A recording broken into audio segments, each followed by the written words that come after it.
역사는 채태상! 자, 기를 받으시고, 자, 이제 여러분들 새롭게 또 일제강점기 또 시작합니다. 아픈 시기구나. 네. 하지만 여러분들, 역사는 또 역사니까 지금이 또 식민지는 아니잖아요. 그죠? 그 역사를 통해서 또 배울 거 있으면 배우면 되죠. 뭐. 자, 여러분들 어쨌거나 빠른 시간 내에 또 일제강점기도 끝내주시면 되겠습니다. 힘내시고요. 자, 힘 받아서 출발합니다.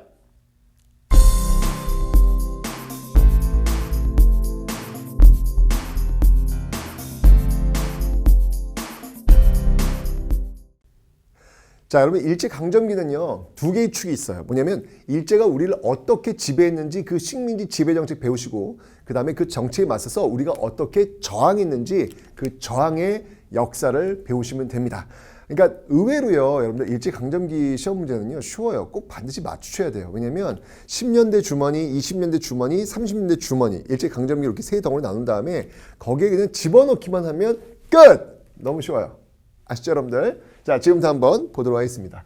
자, 먼저 1910년대부터 한번 잘라서 어떻게 우리를 지배했는지 한번 살펴볼 텐데, 정치와 경제 나누어서 한번 살펴보도록 하죠. 정치와 이 경제로 나누어서 한번 접근해 보도록 하겠습니다. 자, 먼저 여러분들 일제강점기 1910년대 식민지로 했잖아요. 식민지로 지금 만들었기 때문에 아주 우리를 무서운 방법으로 무단 통치, 싸울 무자잖아요. 이 무자가. 그죠? 이 무단 통치의 방식으로 우리를 지배하고 있더라라고 하는 거. 이게 이제 1910년대의 가장 큰 특징이다라고 볼 수 있겠습니다. 그러면 이 무단 통치를 상징하고 있는 식민지니까 좀 억압적인 방법으로 가는 거잖아요.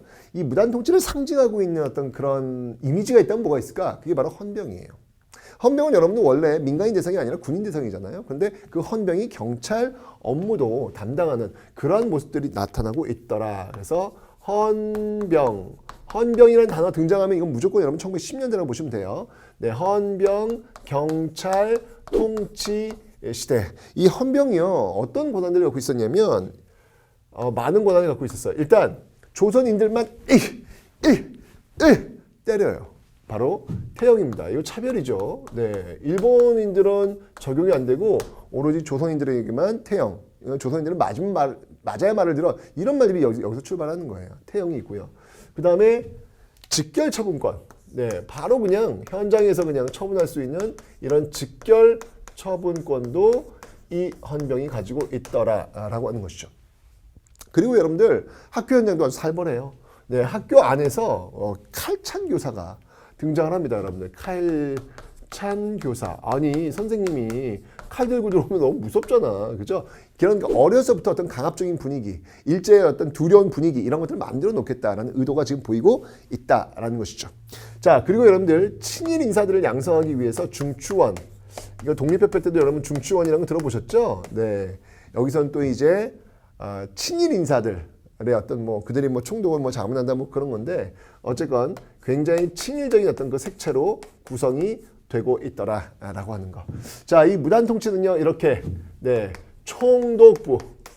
총독부가 들어오면서부터 이제 출발하는 것이죠. 그 전까지는 여러분 통감이었는데 이제 총독이 와서 우리를 지배하는 그런 모습들. 이게 바로 이제 1910년대 무단 통치의 핵심이다라고 보시면 되겠습니다. 아주 강압적인 분위기 속에서 식민지를 시작하고 있는 모습들 기억하시면 되고요. 경제에서는요. 자, 일단 식민지 쓰기가 제일 먼저 해야 되는 게 뭐냐면 땅 뺏는 거잖아요. 그죠? 그래서 시작한 게 뭐냐면 바로 토지 조사 사업이라는 거예요. 그렇죠. 식민지를 했으니까 당연히 땅에 대해서 제일 먼저 관심이 많았겠지요. 자, 그래서 토지 조사 사업을 단행하고 있더라라고 하는 거 기억하시면 됩니다. 자, 이 토지 조사 사업은요, 그 목적이 뭐였냐면, 근데 여러분 이 토지 조사 사업을 하기 전에 이런 것들을 이제 이 사업을 진행하는 과정 속에서 돈을 많이 버는 회사가 있어요. 구한말, 그러니까 일제강점기 이전에 이미 들어왔죠. 이런 것들을 하기 위해서 그 회사가 뭐냐면요, 그 회사가 바로 동양척식 주식회사라는 거예요. 기억해 놓으세요. 동양척식 주식회사. 이게 이제 1908년도에 사실 근데 이런 것들을 좀 장기적으로 바라보고 들어와서 사업을 구축하고 있었다라고 보시면 돼요. 이런 것들을 만들어가지고 토지조사에 박차를 가하면서 돈을 엄청나게 많이 버는 그런 모습들이 나타나고 있다라는 건데 이 토지조사 사업을 시행한 목적이 뭐냐 말이에요. 목적. 자, 이 토지조사 사업을 목적한 이유는 뭐냐면 토지를 말 그대로 조사해가지고 세금을 걷기 위한 그런 거, 뭐 또 뭐 토지 매매가 자유롭게 할 수 있도록 하기 위한 어떤 그런 방법들 이런 것들이겠죠, 그죠? 자, 그래서 이 목적은요, 바로 재정의 확보. 네, 이 재정을 식민지 지배하는 그 재정을 확보하겠다라고 하는 어떤 그런 의지가 있는 겁니다. 자, 그 결과, 참. 신고 안 한 토지는 빼앗기죠. 당연한 거죠. 이게 지금 신고를 해야 되는 거야. 증거를 가지고 이거 내가 어디까지 토지다라는 걸 증거를 해야 되는데 그게 없으면 빼앗길 수밖에 없는 그런 모습도 있었고요. 무엇보다도 이제까지 이 조선 내에 유지되고 있었던 농민들이 어떤 권리가 있어요. 그게 뭐냐면 경작권이라는 겁니다. 그러니까 내 토지는 아니지만 내가 여기서 소작을 붙여먹을 수 있는 권리가 있었다는 이야기예요. 함부로 지주가 자기 땅이라고 해가지고 그 땅에서 농사 짓는 사람을 갈아치우거나 이러진 못했다는 얘기죠. 그런데 이제 그런 것들이 무효가 되면서 경작권이 인정되지 않아요. 경작권이 인정되지 않으니까 이제는 철저하게 어떻게 된다? 네, 계약제로. 계약제로 들어가면서 농민들의 어떤 그 권한이라고 할까요? 이런 것들이 줄어들면서 더욱더 힘든 그런 눈치를 봐야 될 거 아니에요. 지주의 눈치를 언제 갈아칠지 모르니까, 그죠? 이런 모습들이 지금 나타나고 있더라. 이게 바로 토지조사 사업이었습니다. 자, 그 다음에 또 뭐가 있었냐면 회사령이라는 게 있었어요. 회사령의 제정. 이때는 여러분들 식민지였기 때문에 식민지를 다스리려면 많은 법들이 필요할 거 아니에요. 그래서 정말 령의 시대였다. 이 회사령뿐만 아니라 플러스 알파 무슨 령 이런 령들이 무지하게 많아요. 뭐 광업령, 산림령 뭐 이런 엄청난 법령들을 만들어 가지고 우리를 수탈하기 위한 어떤 그런 토대를 구축하고 있더라라는 것이죠. 회사령 같은 경우에는 여러분들 우리나라에 회사를 지을 때 그냥 회사 지을 수가 없어요. 왜냐하면 일본의 허가를 받아야 됩니다. 이 회사령은 여러분들 바로 허가제다라고 하는 특징이 있어요. 허가제다. 라는 특징이 있다는 것을 여러분들 기억을 좀 해놓으시면 되겠습니다. 이러니까 일본이 만약에 우리 민족자본이 회사 세우려고 하면 허가 내주겠냐고요. 허가 안 내주겠죠. 그죠?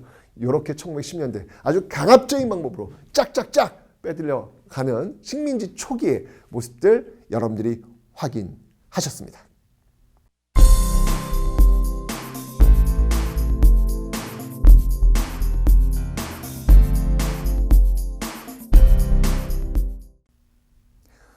자, 이번 여러분 1920년대입니다. 1910년대가 이 무단통치 아주 강압적이었던 그런 방법이었다면 1920년대 상당히 교묘한 통치술을 보이게 됩니다. 그럼 왜 강압적이 좀 무식한 이런 방식에서 교묘한 통치 방식으로 왜 바뀌게 되었냐는 얘기예요.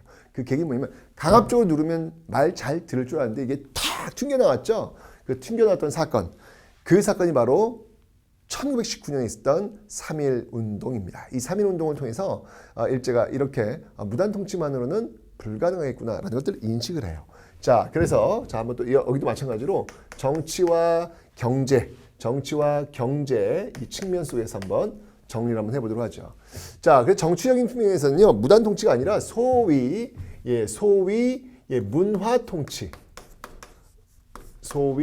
문화통치, 를 단행하고 있습니다. 자, 뭐 그냥 문화라고 하니까 좀 좋아 보이죠, 그죠? 굉장히 교묘한 그런 소위 문화통치였던 그런 방식이다라는 건데 이 문화통치를 하게 된 그 계기는 바로 명확히 기억해 두셔야 합니다. 바로 3.1운동. 3.1운동이 바로 이렇게 일제의 통치 방식을 바꾸어 놓았다라는 것이죠. 일단 기본적으로 여러분들 1910년대 헌병, 무서웠어? 얘기하지 그러면. 알았어, 바꿔줄게. 라고 하면서 이 헌병 경찰을 무엇으로 바꾸냐면 그냥 일반적으로 그냥 보통 경찰. 네, 그 보통 경찰로 바꿔 놓습니다. 자, 근데 문제는 뭐냐면 보통 경찰로 바꿔놓긴 했는데 오히려 보통 경찰의 숫자가 더 많아지고 있다는 이 기막힌 사실, 기만이라는 이야기죠. 그 다음에 이 강압적인 분위기, 칼창교사 무서웠어? 알았어. 너희들한테 좀 이렇게 열어줄게 라고 해서 이때 조선일보 그리고 동아일보 이런 어떤 한국인이 경영하는 어떤 그런 신문사를 오케이 허용을 해주는 거예요. 자, 그렇지만 이것도 기만이에요. 왜? 끊임없는 감시와 검열이 있었다. 감시와 검열이 있었다라고 하는 거. 이러면서 그냥 페이지가 막 하얀 페이지가 막 둥둥둥 나오는 거 지워버리는 거예요. 이렇게 이런 모습들도 보이고 있었다라는 거. 그리고 행정적인 어떤 그런 시스템 속에서 이제까지 여러분들 총독은 이 총독은 무관이었거든요. 무관이었는데 문관도 가능하게. 문관도 가능해요. 문관 총독도 가능. 문관 총독. 아무래도 군인보다는 이 민간인 출신들이 좀 나을 거 아니에요. 그죠? 그런데 광복될 때까지 단 한 차례도 문관 총독 오지 않아요. 굉장히 기만적이라는 얘기죠. 그러니까 이런 모습들로 소위 문화 통치가 전개되고 있었다라고 하는 거 기억해 놓으시면 되겠습니다. 자, 1920년대 이제 어떻게 우리를 수탈해 갈까? 1910년대는 토지, 땅 뺏어 갔잖아요. 그죠? 이제 이 1920년대 그 땅에서 나오는 작물, 쌀을 가져가면 되겠네. 이게 다 순서가 있는 거잖아요. 그래서 1920년대는 그래서 산미 증식 계획, 쌀을 더 많이 증식시킬 수 있는 그런 계획들을 세우고 있더라라고 하는 거. 자, 산미 증식 계획 어떤 방법을 통해서 이런 계획들을 이루어 나갔는지 한번 내용들을 살펴보도록 할게요. 주로 이 방법은요. 개간이라든지 그다음에 비료를 활용한다든지 그다음에 종자를 개량한다든지 이런 방법을 통해 가지고 이런 그 산미 증식 계획을 하는데 실제로 성공적으로 보면요.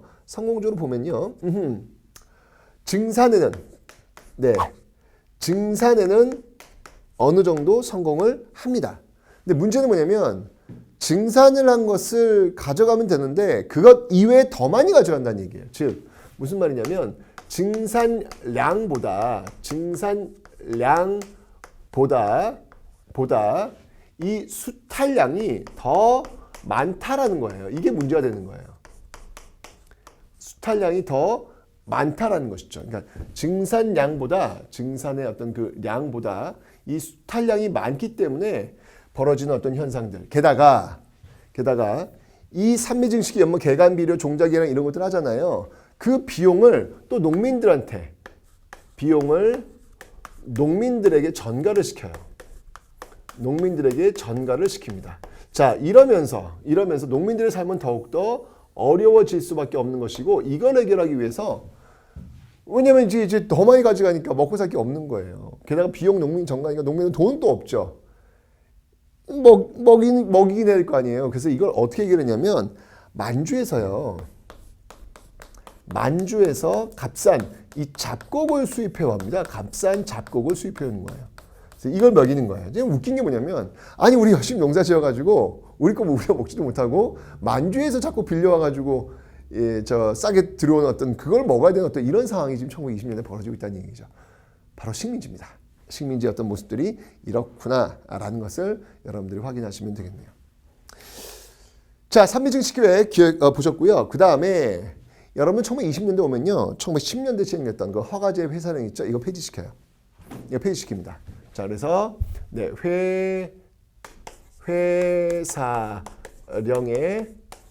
회사령의 폐지.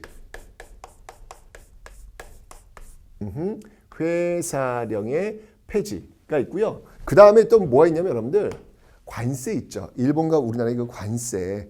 왜냐면 아무래도 우리나라 내부적인 어떤 그런 수공업 단계, 공업 단계 이게 굉장히 낮을 거 아니에요. 그래서 관세가 있어가지고 좀 유예를 하고 있었는데 그 관세마저도 회사령 폐지 이후에 관세마저도 폐지합니다. 관세마저도 폐지하고 있더라라고 하는 것이죠.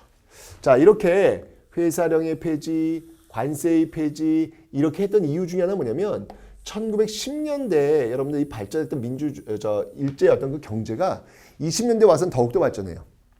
그러니까 1910년대는 사실 일본 내 그 자본주의가 성장을 더 시켜야 되기 때문에 그 일본의 자본이 바깥으로 유출되는 거, 바깥으로 나가는 걸 막았어요.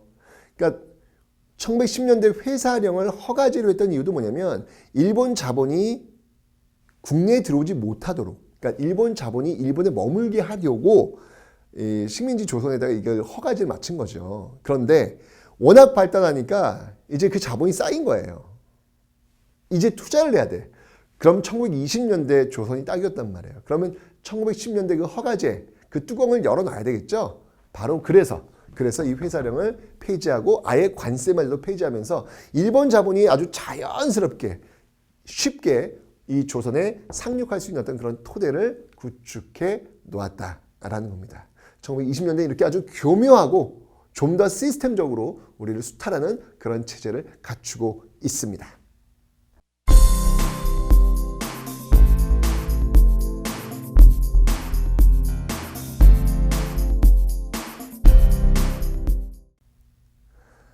이번엔 여러분들 30년대입니다. 자, 소위 문화 통치에서 이제 민족 말살 통치로 바꿀 거예요. 또 바꿔요. 1910년대 여러분들 무단 통치에서 20년대 소위 문화 통치로 바뀌게 된 그 계기는 무엇이었다? 3.1운동. 그러면 20년대 소위 문화 통치에서 민족 말살 통치로 바뀌게 된 또 계기가 있을 거예요. 그 계기가 뭐냐면 바로 일제가 이 전쟁에 아주 그냥 광분을 하게 되죠. 자, 이러면서 나온 정치 형태가 뭐냐면 바로 민족 말살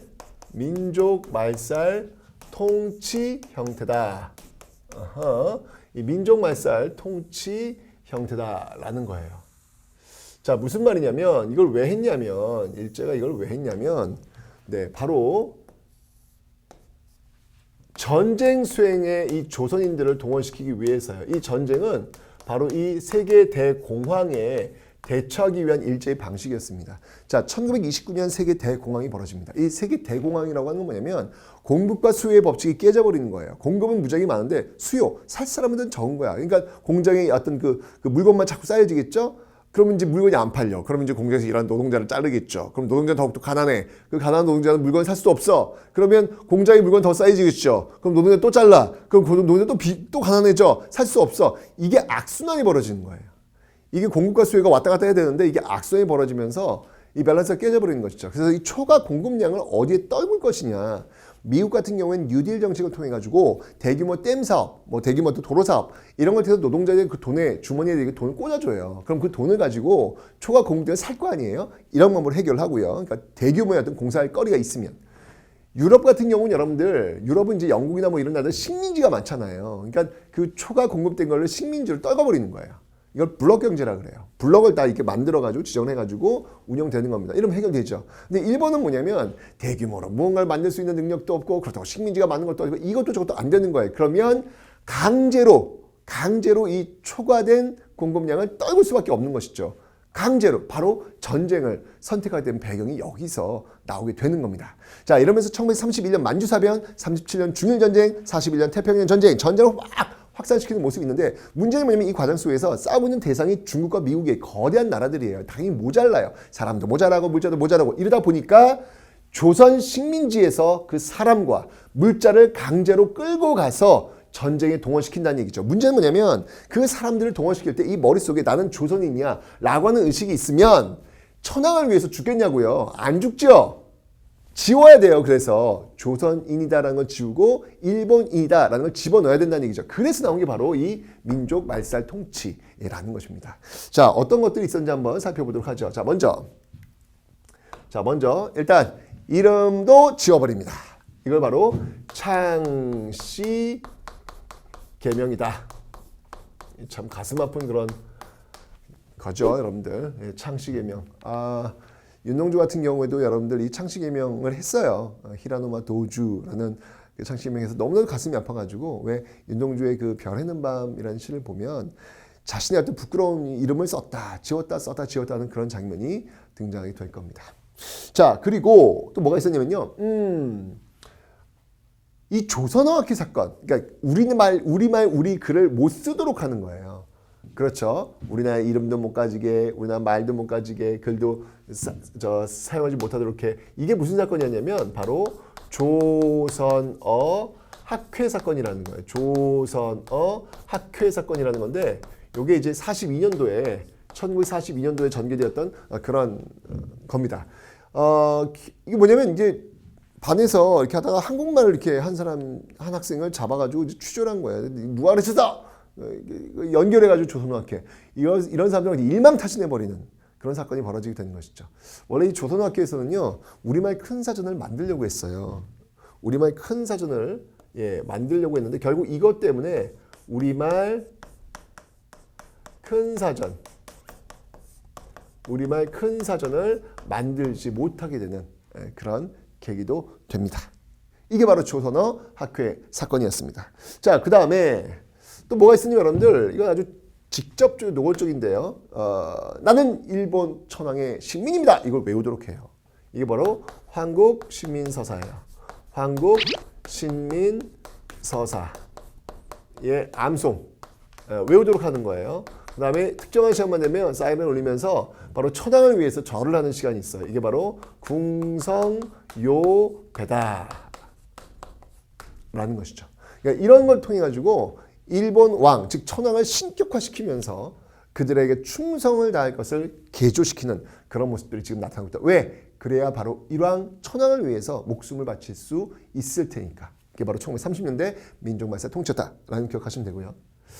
경제적으로 보면요, 이걸 1930년대와 40년대를 좀 더 나누어서 한번 좀 세분화 시켜 볼 텐데, 자, 먼저 30년대 여러분들, 20년대 여러분들 산미증 식격이 있었죠. 증산량보다 수산량이 더 많았어요. 그래서 쌀값 폭등, 농민들 죽어나요 지금. 농촌사회 완전 피폐해지는 거야. 그래서 이 농촌사회를 이대로 가서는 안 되겠다라고 해가지고 어떤 운동을 전개하냐면 농촌진흥운동이라는 걸 추진합니다. 농촌진흥운동. 네, 농촌진흥운동을 30년대에 이렇게 추진하고 있다라는 거 기억해 두시면 되고요. 그 다음에 또 뭐가 있었냐면 말 그대로 여러분들 총동원의 시대예요. 제가 얘기했잖아요. 전쟁에 동원될 수 있는 것들은 다 동원시킨다. 그래서 만든 법이 하나 있어요. 그 법이 뭐냐면 바로 국가총동원법이라는 겁니다.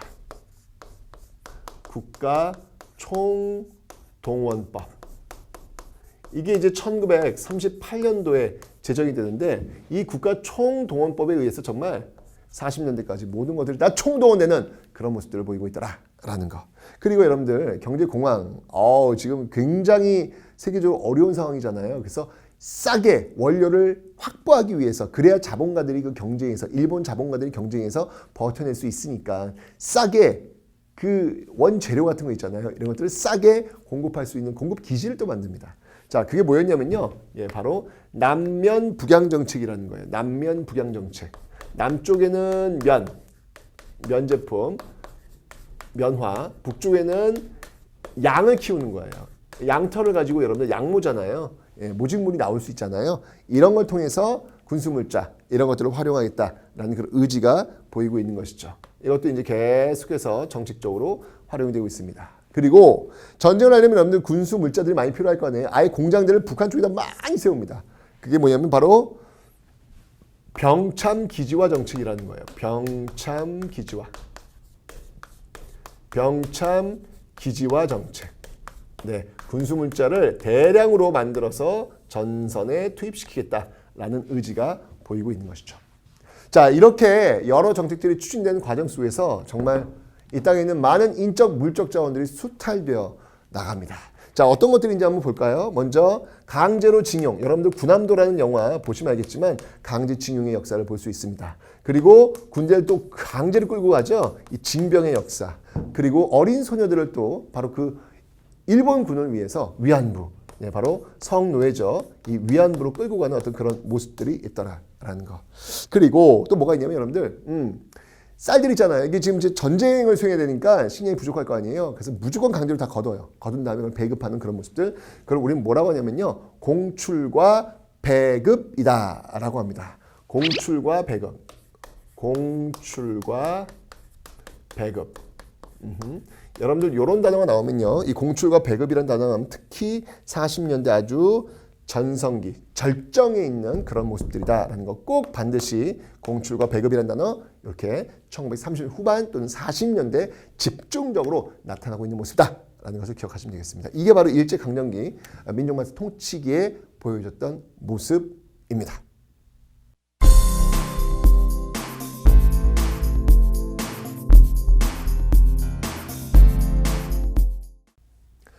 자, 1910년대 어떤 통치 형태로 우리를 조여왔는지를 볼게요. 10년대 무단통치, 헌병, 태영, 칼창교사 기억해 놓으시고요. 토지조사 사업과 허가제 회사령이 시행됐다는 것 1910년 특징이 되겠습니다. 자, 다음 1920년대 한번 보도록 하죠. 20년대는요, 바로 3.1운동의 원인이었어요. 그래서 통치 형태가 무단통치에서 문화통치로 바뀌게 됩니다. 조선동아일보가 이때 이제 창간이 되었고요. 경제적으로는 여러분들 산미증식계획, 쌀을 더 많이 수탈해가려는 그런 계획들을 세우고 있다. 그리고 회사령이 드디어 폐지가 되었습니다. 자, 문제는 뭐냐면 30년대죠. 30년대 여러분들 이 대공황의 어떤 그 과정 속에서 일제는 전쟁이라는 것을 선택합니다. 그래서 무차별적으로 끌고 가는데요. 자, 그러기 위해서 이제 민족 말살 통치라는 것을 시행합니다. 뭐 창씨개명, 조선어학회 사건, 한국시민서사, 암성 공성예배 정말 시험에 잘 나오는 어떤 그런 포인트들이니까 꼭 기억을 좀 해놓으시면 되고요. 그리고 국가 총동원의 시대였어요. 그래서 징용, 징병, 위안부, 공출, 배급과 같은 이런 모습들이 자행되고 있더라. 라고 하는 거. 이게 바로 일제강점기 36년간 우리를 통치했던 방식들입니다. 자, 그렇다면 이런 일제 통치 방식에 우리는 어떻게 맞서 싸웠을까요? 자, 지금부터 그 저항의 역사 시작합니다.